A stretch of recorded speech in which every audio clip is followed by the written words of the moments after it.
Hello everyone, welcome to a new video.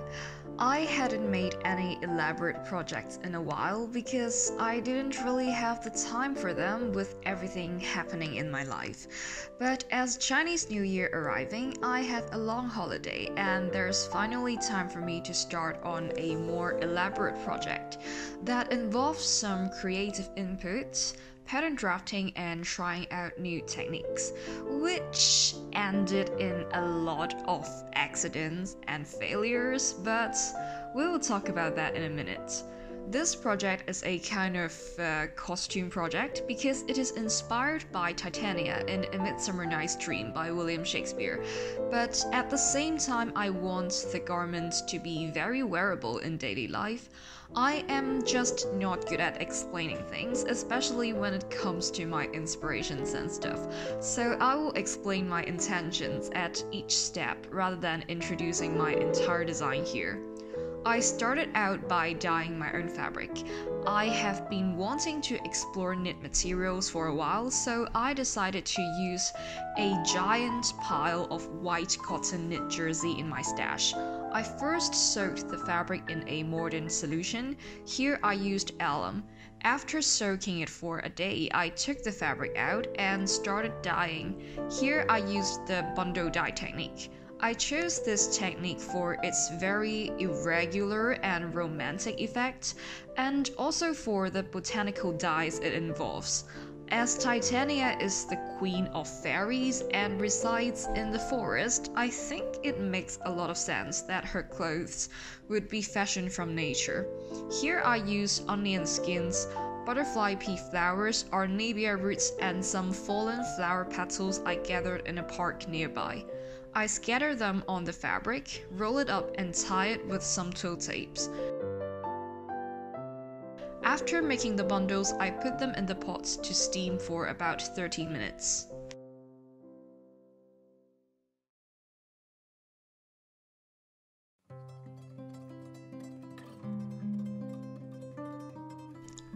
This is where the first fail comes in.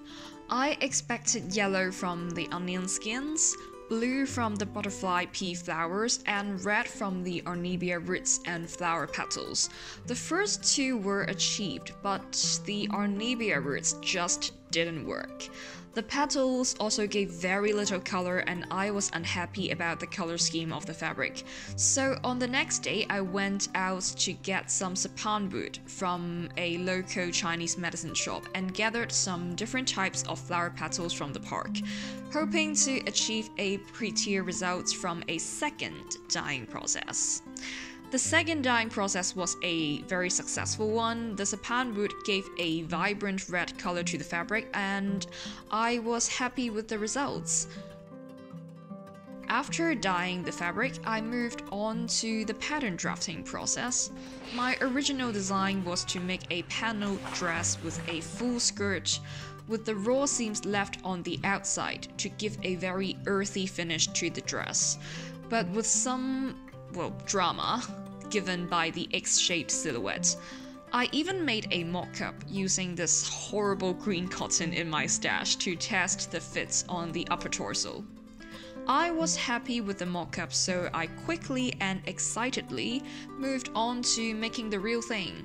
Because the jersey is so sheer, I cut 2 layers of each piece to make it more opaque. After cutting, I started assembling the dress.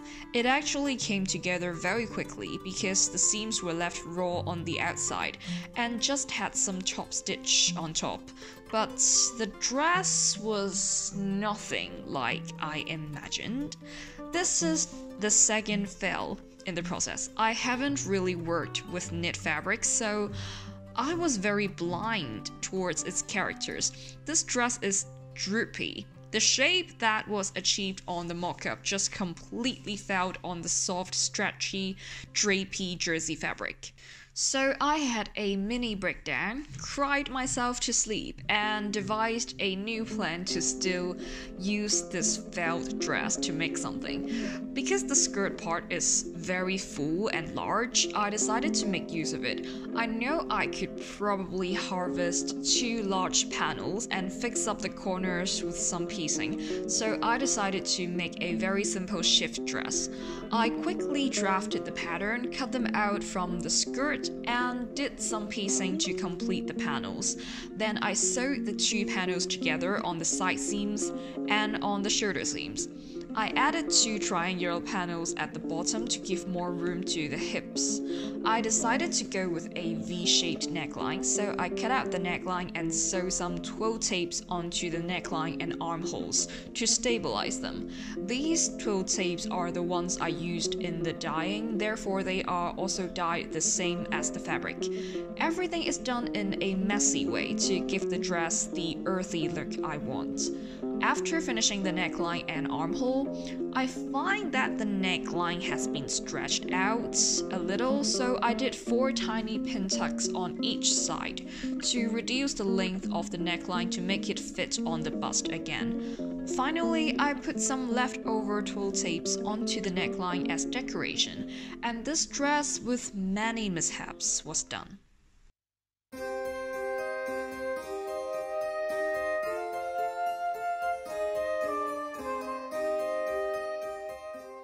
I had high hopes for this Titania project, and this is not what I hoped for.